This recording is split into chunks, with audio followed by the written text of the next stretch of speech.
Welcome to Telangana వెలుగు. నేను మీ రాజు. కవిత గారు నిన్న ప్రెస్ మీట్ లో కొన్ని సంచలన వ్యాఖ్యలు చేయడం అనేది జరిగింది. సో నా పైన ఎవరు కుట్రలు చేస్తున్నారో నాకంతా తెలుసు. అలాగే నా పైన సోషల్ మీడియాకి అమితమైన ప్రేమ, నేను ఎక్కడికి వెళ్ళినా కూడా నన్ను వదలరు అని చెప్పేసి కొన్ని కీలకమైన కామెంట్స్ చేయడం అనేది జరిగింది. దానికి సంబంధించి నిన్న కాంగ్రెస్ పార్టీ సోషల్ మీడియాలో కేటీఆర్ లేకపోతే హరీష్ రావే చేపిస్తున్నారు అని చెప్పేసి రకరకాలుగా కామెంట్లు రావడం అనేది జరిగింది. సో ఇంకోటి ఎమోషనల్ గా ఏం ఫీల్ కావడం అనేది జరిగిందంటే 6 నెలల దాకా నేను జైల్లో ఉన్నా కూడా 6 నెలలు నేను జైల్లో ఉన్నా కూడా నన్ను వదలరా అని చెప్పేసి, నన్ను ఇప్పటికైనా సరే మనశ్శాంతి అంటే ఉండనివ్వరా అన్నట్టు కూడా కొంత మేరకు ఎమోషనల్ మాట్లాడటం అనేది జరిగింది.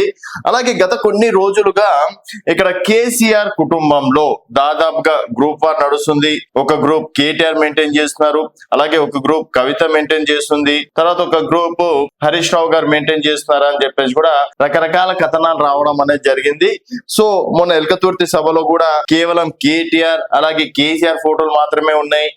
కవితని హరీష్ రావుని పక్కన పెట్టేశారు. కొన్ని సభలలో ప్రెస్ మీట్ లో అయితే కవితను ఎంకరేజ్ చేశారు కానీ హరీష్ రావుని మొత్తానికి హెలేసినట్లు చేశారు అని చెప్పేసి కూడా ఇక్కడ కూడా కామెంట్లు రావడం అనేది జరిగింది.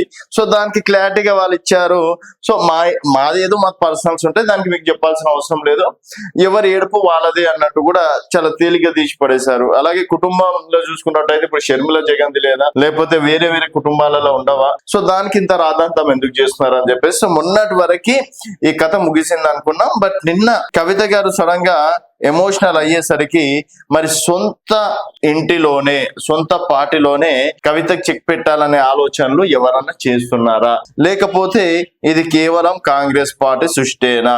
So Congress party BJP party సృష్టి అయితే సో ఇంటి దొంగలని మనం గుర్తించలేం కానీ బయటి దొంగలను గుర్తించడం చాలా ఈజీ. మరి ఒకవేళ కవిత గారు అంటే ఆ పార్టీలోనే ఉండి చేస్తే మాత్రం ఒక రకంగా పార్టీకి కూడా బీఆర్ఎస్ పార్టీకి కూడా పెద్ద డ్యామేజ్ అయ్యే అవకాశం ఉంటదని చెప్పేసి కూడా చెప్పుకోవచ్చు. మరి త్వరలో వారి పేర్లు కూడా బయటికి చెప్తా, త్వరలో వాళ్ళని కూడా కలుస్తా, ఎవరు చేస్తున్నారో నాకు తెలుసు అని చెప్పేసి కూడా చాలా క్లారిటీ ఇవ్వడం అనేది జరిగింది. మరి ఇటు కాంగ్రెస్ నేతలు చేస్తున్నారా లేకపోతే సొంత పార్టీ నేతలే కవిత గారిని వ్యతిరేకిస్తున్నారా అనేది మీ అభిప్రాయాలు కింద కామెంట్ రూపంలో తెలియజేయండి. చూస్తూనే ఉండండి తెలంగాణ వెలుగు.